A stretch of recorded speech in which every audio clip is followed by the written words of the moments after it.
Dear students, this is Professor Vishal Gupta and our today's topic is over here marketing mix. चलिए तो marketing mix के बारे में हम थोड़ा समझते हैं. लिसन, हमने ये समझ तो लिया, ठीक है, मार्केटिंग मतलब identifying the needs of the customer and satisfying the needs of customer. लेकिन क्वेश्चन मार्क इज हियर कि how to target the market. आखिर मार्केट को कैसे टारगेट किया जाए, कस्टमर के यहाँ तक कैसे अपने सामान को पहुँचाया जाए, कस्टमर की वांट को कैसे सेटिस्फाई किया जाए. तो इसके लिए सबसे पहले 4 पीस दिया गया जो मैककार्थी ने दिया 1960 में, product, price, promotion and place. उसके बाद में इसके अंदर 3 पीस और ऐड किए गए जो 1981 में ऐड किया बूम एंड बिटनर ने. इस तरीके से आपको टोटल 7 पीस पढ़ने हैं. वापस याद रखिए, 4 piece plus 3 piece there is 7 piece. तो अभी ये मार्केटिंग मिक्स है क्या? मार्केटिंग मिक्स कुछ नहीं है. Marketing mix set of terms है, सेट ऑफ वेरिएबल्स है, जिसको ध्यान में रखते हुए हम अगर चलेंगे तो हम अपना मार्केटिंग का जो गोल है, कस्टमर की नीड को जो सेटिस्फाई करने की ज़रूरत है, जो रिक्वायरमेंट है, हम वो पूरा कर पाएंगे. कब? जब हम यह 7 पीस फॉलो करेंगे तब. आप यहाँ पे डेफिनेशन में देख सकते हैं फिलिप कोटलर ने क्या बोला है. Marketing mix is a set of controllable variables and their levels that the firm uses to influence the target market. मतलब वह वेरिएबल जो एक फर्म इस्तेमाल करता है काय के लिए, मार्केट टारगेट को अपने इन्फ्लुएंस करने के लिए. अब मार्केट टारगेट टारगेट मार्केट का मतलब क्या है वो समझ लीजिए. टारगेट मार्केट का मतलब ये होता है, ध्यान रखिए, आप हर चीज़ हर एक को नहीं बेच सकते. एग्जांपल मैं बोलता हूँ, अभी हगीस है तो हगीस आप सबको नहीं बेच सकते, खास करके बच्चों के लिए स्पेशली टारगेटेड चीज़ है वो. अभी डेयरी मिल्क खास करके जो छोटे बच्चे हैं उनके लिए स्पेशली टारगेटेड. तो अपने आप टारगेट, अभी जैसे एग्जांपल मैं बोलता हूँ, बहुत सारे परफ्यूम हैं, वो किसके लिए टारगेट है? यंगस्टर्स के लिए टारगेट हैं. अभी फेयर एंड लवली किसके लिए टारगेट है? लेडीज़ के लिए टारगेट है. तो आप अपने उस टारगेटेड ऑडियंस तक, उस टारगेटेड मार्केट तक आप कैसे पहुँच पाएंगे, उस पूरे सेट, उस पूरे सिस्टम को ही जब हम एक साथ मिक्स करते हैं तो उसको हम बोलते हैं marketing mix. Marketing mix start करने से पहले एक बार छोटा समरी देख लेते हैं. प्रोडक्ट मतलब क्वालिटी ऑफ द प्रोडक्ट, कैसा प्रोडक्ट होना चाहिए. प्राइस, किस भाव पे बेचना चाहिए. प्रमोशन, एडवर्टाइजमेंट कैसे किया जाए. प्लेस, कस्टमर तक पहुंचाया कैसे जाए. पीपल मतलब लोग, चाहे आपके एम्प्लॉयज़ वहाँ पे कस्टमर भी हो सकते हैं. प्रोसेस, प्रोसेस मतलब सिस्टम, स्टेप्स. फिजिकल एनवायरनमेंट मतलब आपका जो एनवायरनमेंट है जहाँ पे आप सर्विस प्रोवाइड करते हैं उसको हम बोलते हैं फिजिकल एनवायरनमेंट. ठीक है, उसके बारे में हम लोग डिस्कशन करेंगे. तो सबसे पहला है प्रोडक्ट. ध्यान रखिए, सबसे पहला प्राइमरी फंक्शन, प्राइमरी मिक्स जो है मार्केटिंग के अंदर का है वो है प्रोडक्ट. बिना प्रोडक्ट के आप आखिर बेचोगे क्या चीज़. तो सबसे पहला क्या है, आपका प्रोडक्ट इंपॉर्टेंट है.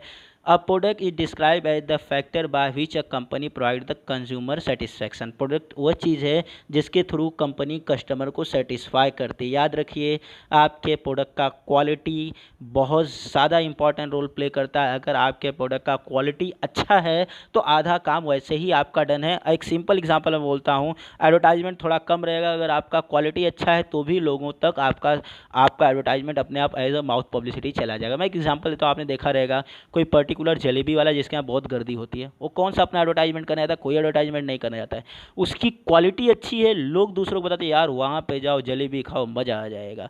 तो सेम बात है, अगर आपके यहाँ प्रोडक्ट अच्छा है तो अपने आप आपका प्रोडक्ट सेल हो जाएगा. I mean customer will satisfied. तो सबसे पहला जो प्रोडक्ट मार्केटिंग का जो मेन एलिमेंट आता है वो आपका आता है प्रोडक्ट. प्रोडक्ट मीन्स जो चीज़ आप कस्टमर को ऑफर कर रहे हो वह चीज़ अगर अच्छी है, बढ़िया है, क्वालिटी है, तो अपने आप आपका प्रोडक्ट मार्केट में जाएगा और लोग सेटिस्फाइड होंगे. Next is here price. याद रखिए, प्रोडक्ट के बाद अगर कोई चीज़ बहुत बड़ा मायने रखता है तो प्राइस फिक्सेशन.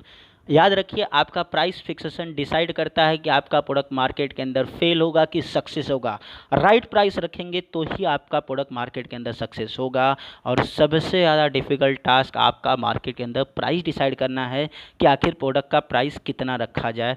तो इसके कई सारे कंटेंट हैं जो डिसाइड करते हैं कि प्रोडक्ट का प्राइस कितना रखा जाए. सबसे पहला, मार्केट के अंदर उस प्रोडक्ट का डिमांड और सप्लाई कितना है. अगर मार्केट के अंदर सप्लाई ज़्यादा है तो प्राइस कम रहेगा, सप्लाई कम है तो प्राइस ज़्यादा रहेगा, डिमांड ज़्यादा है तो प्राइस ज़्यादा रहेगा, डिमांड कम रहेगा तो प्राइस कम रहेगा.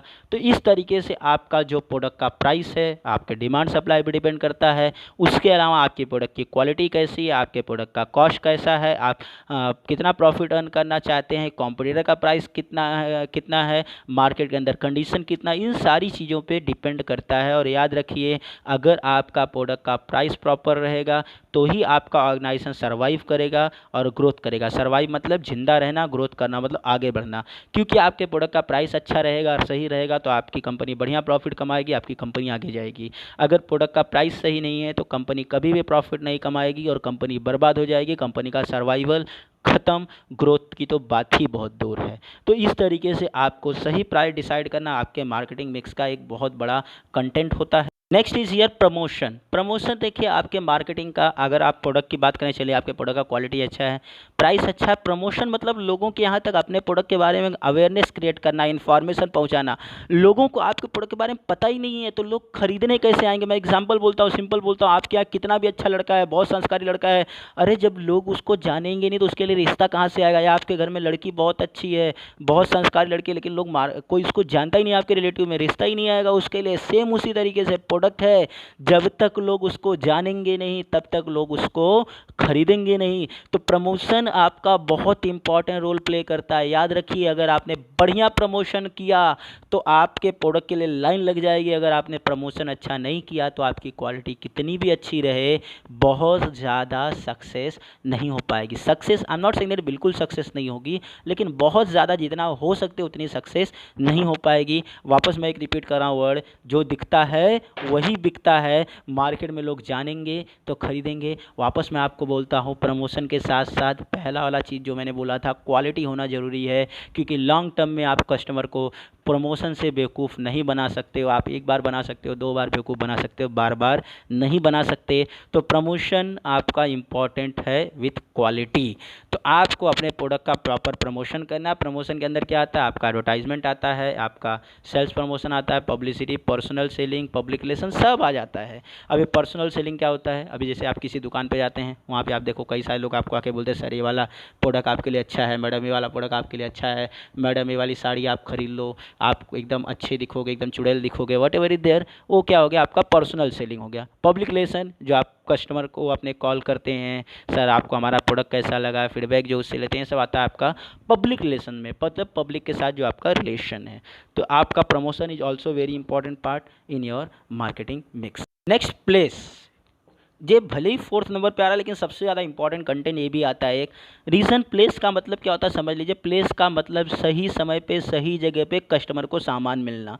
अभी मैं बोलता हूँ आपका प्रोडक्ट बहुत बढ़िया क्वालिटी है, उसका प्राइस भी बहुत बढ़िया है, उसका आपने प्रमोशन भी ज़बरदस्त किया है। मान लीजिए आपका एक साबुन का प्रोडक्ट है, बहुत बढ़िया 1 नंबर साबुन है, एक बार आपने नहाया गोरे हो जाते हैं, उसका प्राइस भी बहुत बढ़िया है, 20 रुपये में वो साबुन मिल जाता है, बहुत अच्छा प्राइस है।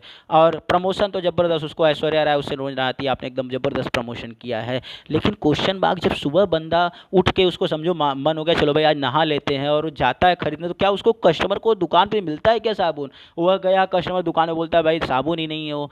तो आपका इतना अच्छा क्वालिटी बना के, इतना बढ़िया प्रमोशन करके, इतना परफेक्ट प्राइस रख के फ़ायदा क्या जब आपका सामान कस्टमर तक पहुंच ही ना पाए। तो याद रखिए, कस्टमर तक सामान पहुंचाने के सिस्टम को ही हम क्या बोलते हैं, प्लेस के कैटेगरी में रखते हैं। मार्केटिंग और distribution of product to the actual user is the main object of the process of marketing.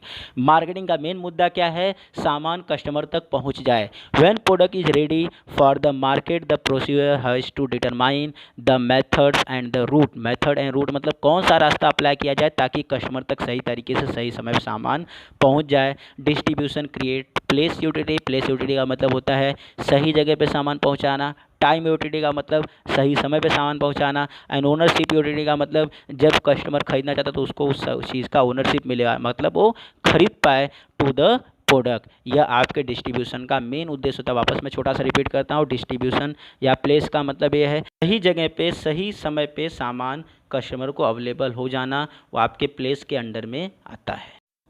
People, next आपका जो आता है 4th पीस तो आपका हो गया। अब जो आपका 5th पीस है, दैट इज पीपल, मतलब लोग। देखिए आपकी कंपनी के अंदर दोनों जगह लोग होते हैं, इनसाइड और आउटसाइड। इनसाइड मतलब आपके कंपनी के अंदर और आपके कंपनी के बाहर, जो आपकी बिजनेस को डायरेक्टली या इनडायरेक्टली अफेक्ट करते हैं, इन्फ्लुएंस करते हैं। मैं एक सिंपल बात करता हूँ, आपके कंपनी के अंदर की मैं बात लेता हूँ।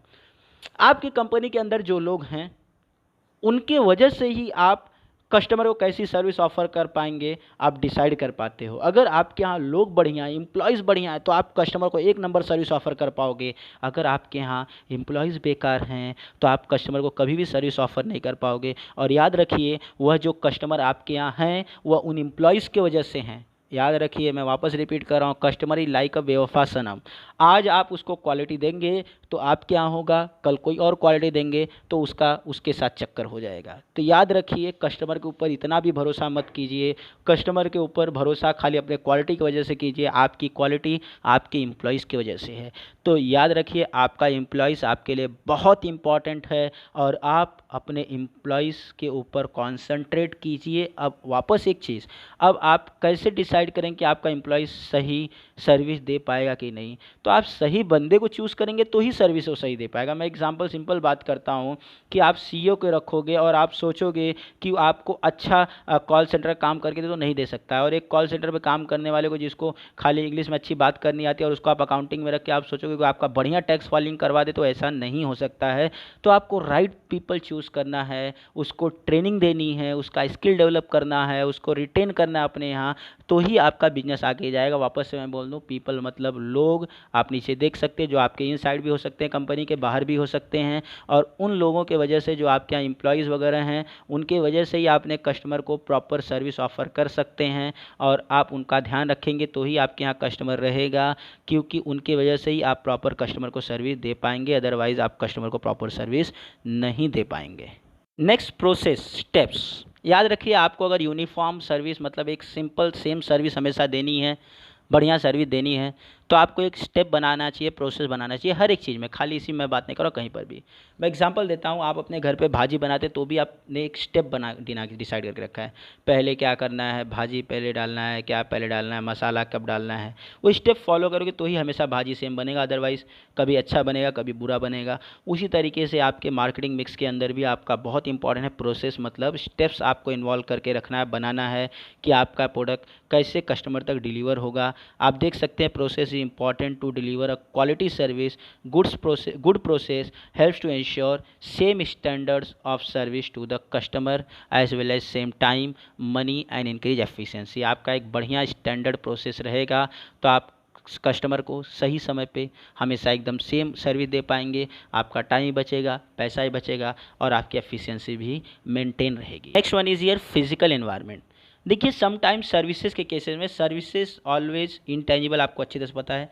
इनटेंजिबल मतलब जो दिखता नहीं है। तो जो दिखता नहीं है उसको याद रख पाना किसी के लिए काफ़ी मुश्किल होता है। तो याद रखिए, सर्विसेज इनटेंजिबल है जिसे कस्टमर याद तो नहीं रख सकता है, लेकिन उसके साथ कुछ टेंजिबल चीज़ें ऐड कर दी जाए जिसे कस्टमर याद रख सके, तो हमेशा आपके पास ही कस्टमर आएगा और कस्टमर आपके लिए लॉयल रहेगा। और उस टॉपिक में आता है फिजिकल एनवायरनमेंट। फिजिकल एनवायरनमेंट का मतलब किस जगह पे बायर और सेलर एक दूसरे के साथ इंटरेक्ट करते हैं, कस्टमर और जो सेलर हैं वो एक दूसरे के साथ इंटरेक्ट करते हैं, उस जगह को हम बोलते हैं फिजिकल एनवायरनमेंट। जैसे एग्जांपल, आपने कस्टमर के साथ मीटिंग रखी कचरे के डब्बे के बाजू में, तो उसको कस्टमर को आपकी मीटिंग याद रहे ना रहे, आपकी सर्विस याद रहे ना रहे, लेकिन उसको स्मेल बराबर याद रहेगा। यार पता नहीं, यार उसके यहाँ मत जाना, यार वो जाके पता नहीं कहाँ पर बिठाता है, कितना गंदा बास आता है। लेकिन आपने उसके साथ मीटिंग एक 5 स्टार होटल में रखी, एक ऐसी ऑफिस में रखी जो एकदम मस्त डेकोरेटेड है, उसको मीटिंग याद रहे ना रहे, लेकिन ऑफिस ज़रूर याद रहेगा। आपने बहुत सारे टाइम पे, आपने नीचे देख सकते हैं, बहुत सारे टाइम पे आप होटल वगैरह में जाते हैं, आपने एक चीज़ ऑब्जर्व किया होगा, मस्त बढ़िया लाइटिंग, डेकोरेशन, वो झालर व्हीलर डेकोरेशन वगैरह होता है। अब एक बात बताइए, जो कस्टमर होटल के अंदर खाना खाने के लिए जाने वाला है, क्या वहाँ से वो झालर निकाल के खाएगा, वो क्या बल्ब खाएगा, क्या ट्यूबलाइट खाएगा, क्या एलईडी खाएगा?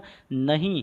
तो आप बोलेंगे फिर इसकी ज़रूरत क्या है? इसकी ज़रूरत इसलिए है क्योंकि कस्टमर को खाने का टेस्ट याद रहे कि ना रहे, लेकिन होटल का डेकोरेशन ज़रूर याद रहेगा। बाहर जाके बताएगा, यार वो होटल गया था ना, जा देख एकदम 7 स्टार होटल है। जाएगा अंदर ना, पाँव रखेगा ना, ऐसा वहाँ का ये फर्श एकदम चमचमाता है, तो उसको वो बातें याद रहने वाली हैं।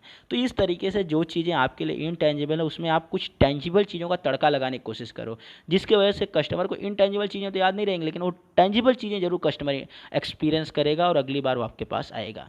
ध्यान दीजिए, फिजिकल एनवायरनमेंट में, physical environment refers to the marketing environment wherein the interaction between customer and the firm take place, जहाँ पे आप कस्टमर के साथ इंटरेक्शन करते हैं, बातचीत करते हैं। Since services are intangible in nature, service provider try to incorporate certain tangible element.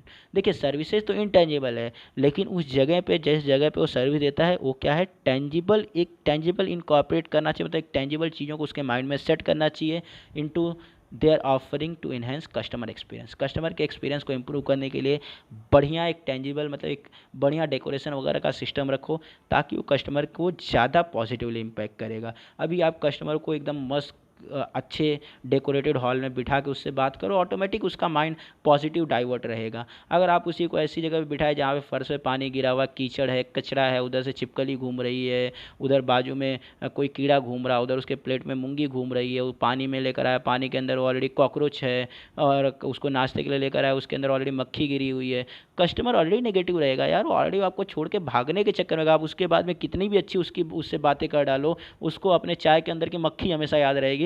आपने कितनी अच्छी बात की, कितनी अच्छी सर्विस की बात की, वो आपके यहाँ आने वाला ही नहीं है। तो एक बात याद रखिए, आपका फिजिकल एनवायरनमेंट बहुत बड़ा रोल प्ले करता है। उसके चाय के अंदर मूंगी, कॉकरोच, छिपकली, कोबरा नहीं निकलना चाहिए, अदरवाइज वो अगली बार आने वाला नहीं है। I hope all of you have enjoyed and learned many things from the video. And if still any doubt or confusion, please ask in the comment. And if any suggestion or feedback, write in the comment. I'll apply from the next video. Thank you very much to all of you for watching.